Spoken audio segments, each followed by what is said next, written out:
नाही, अर्थ खातं हे आमचं होतं.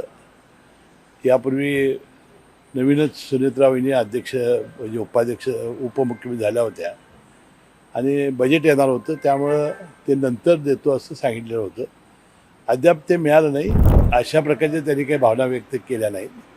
फक्त त्यांनी आपल्याला टार्गेट केलं गेलं होतं. वहिनींच्या शपथविधीनंतर अशा प्रकारच्या भावना व्यक्त केल्या.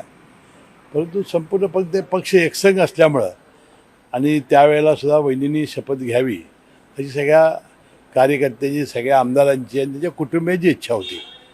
त्यामुळं त्यावेळेला ह्या दोघांना फक्त टार्गेट करण्याचा प्रयत्न करण्यात आला. याबद्दलची खंत त्यांनी व्यक्त केली, हे खरं आहे. अर्थ खात्यावरून सुद्धा एक वाद निर्माण झाला. नाही, अर्थ खातं हे आमचं होतं.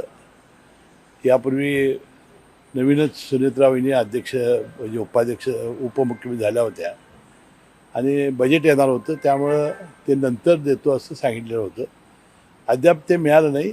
अशा प्रकारच्या भावना त्यांनी जरी व्यक्त केल्या असल्या तरी वाटते आज दिल्लीमध्ये वहिनी गेलेल्या आहेत आणि याचा निश्चितपणाने निर्णय होईल आणि भारतीय जनता पक्ष निश्चितपणानं सन्मान राखेल. 2029ला स्वबळावर निवडणूक लढण्यासंदर्भात भुजबळांनी एक सूचक विधान केलेलं आहे. भाजप जर तशी तयारी करत असेल तर आम्हाला देखील तयार राहावं लागेल अशा पद्धतीचं. हे सगळेच पक्ष अशा प्रकारची तयारी करत असतात, कारण ज्या ज्या वेळेला निवडणुका येतात त्या त्यावेळेला सगळ्या त्या एकोप्यानं होतील किंवा ह्याचं न करता आपापली तयारी हे पक्ष करत असतात.